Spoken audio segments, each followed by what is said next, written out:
नमस्कार मित्रों, आज हम आपको बताएंगे अभिमन्यु की मृत्यु के कुछ कारण। महाभारत के अनुसार जब धरती पर अधर्म बढ़ने लगा तब सभी देवताओं ने धरती पर मनुष्य रूप में जन्म लिया और कुरुक्षेत्र के मैदान में असुरी शक्तियों का अंत किया। इस युद्ध में कई वीरों ने बलिदान दिया। उन्हीं में से एक वीर अभिमन्यु थे। ये अर्जुन और सुभद्रा के पुत्र थे और श्री कृष्ण के भांजे भी। सभी जानते हैं कि अभिमन्यु चक्रव्यूह में फंसकर इसलिए मारे गए थे क्योंकि उन्हें चक्रव्यूह को भेदना नहीं याद था, लेकिन इसके अलावा कई कारण ऐसे थे जिसके चलते अभिमन्यु मारे गए।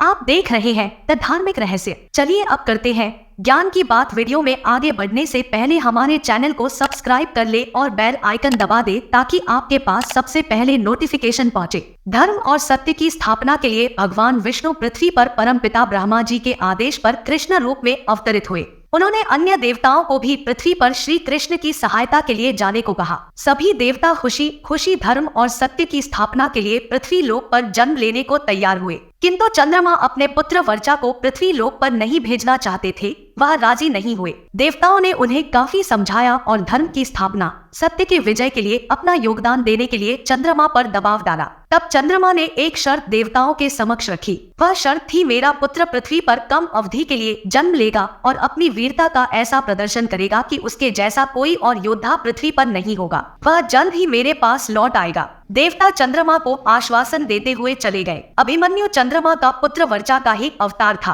कुछ समय बाद अभिमन्यु का जन्म हुआ। अभिमन्यु ने गर्भ में ही चक्रव्यूह को तोड़ना तो सीख लिया था, लेकिन बाहर निकलने का रास्ता नहीं सीख पाए थे, क्योंकि सुभद्रा माता को निंद्रा आने पर अभिमन्यु को भी गर्भ में निंद्रा आ गई थी और आधा ज्ञान ले पाए थे। भगवान श्री कृष्ण की नीति के चलते अर्जुन के पुत्र अभिमन्यु को चक्रव्यूह को भेदने का आदेश दिया गया। यह जानते हुए भी कि अभिमन्यु चक्रव्यूह भेदना तो जानते हैं, लेकिन उससे बाहर निकलना नहीं जानते। अभिमन्यु के चक्रव्यूह में जाने के बाद उन्हें चारों ओर से घेर लिया गया। घेरकर उनकी जयद्रथ सहित 7 योद्धाओं द्वारा निर्मम तरीके से हत्या कर दी गई, जो कि युद्ध के नियमों के विरुद्ध था। कहते हैं कि श्री कृष्ण यही चाहते थे, जब नियम एक बार एक पक्ष तोड़ देता है तो दूसरे पक्ष को भी इसे तोड़ने का मौका मिलता है। प्रारंभ में यही सोचा गया था कि अभिमन्यु व्यूह को तोड़ेगा और उसके साथ अन्य योद्धा भी उसके पीछे से चक्रव्यूह में अंदर घुस जाएंगे। लेकिन जैसे ही अभिमन्यु घुसा और व्यूह फिर से बदला और पहली कतार पहले से ज्यादा मजबूत हो गई, तो पीछे के योद्धा भीम, सात्यकी, नकुल, सहदेव कोई भी अंदर घुस ही नहीं पाए। युद्ध में शामिल योद्धाओं में अभिमन्यु के स्तर के धनुर्धर 2-4 ही थे, यानी थोड़े ही समय में अभिमन्यु चक्रव्यूह के और अंदर घुसता तो चला गया,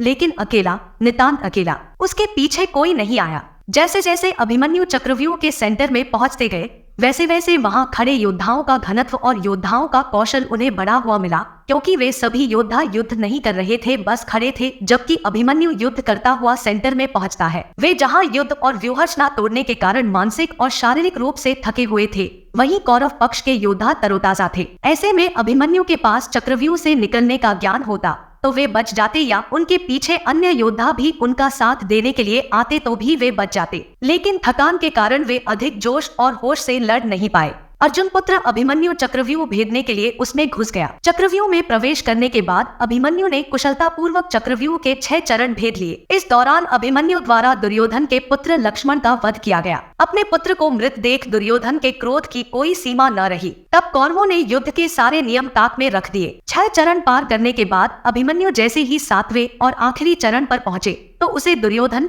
जयद्रथ आदि 7 महारथियों ने घेर लिया। अभिमन्यु फिर भी साहस पूर्वक उनसे लड़ते रहे। सातों ने मिलकर अभिमन्यु के रथ के घोड़ों को मार दिया। फिर भी अपनी रक्षा करने के लिए अभिमन्यु ने अपने रथ के पहिए को अपने ऊपर रक्षा कवच बनाते हुए रख लिया और दाएं हाथ से तलवारबाजी करता रहा। कुछ देर बाद अभिमन्यु की तलवार टूट गई और रथ का पहिया भी चकनाचूर हो गया। अब अभिमन्यु निहत्था था। युद्ध के नियम के तहत निहत्थे पर वार नहीं करना था, किंतु तभी जयद्रथ ने पीछे से निहत्थे अभिमन्यु पर जोरदार तलवार का प्रहार किया। इसके बाद एक के बाद एक 7 योद्धाओं ने उस पर वार कर दिए। अभिमन्यु वहां वीरगति को प्राप्त हो गया। अभिमन्यु की मृत्यु का समाचार जब अर्जुन को मिला तो वे बेहद क्रोधित हो उठे और अपने पुत्र की मृत्यु के लिए शत्रुओं का सर्वनाश करने का फैसला किया। सबसे पहले उन्होंने कल की संध्या का सूर्य ढलने के पूर्व जयद्रथ को मारने की शपथ ली। तो मित्रों, यह थे अभिमन्यु की मृत्यु के कुछ कारण। वीडियो पसंद आई तो एक लाइक करें और कमेंट करके बताएं। ऐसी और वीडियो देखने के लिए हमारे चैनल को सब्सक्राइब कर ले। जब तक आप देखते रहिए द धार्मिक रहस्य।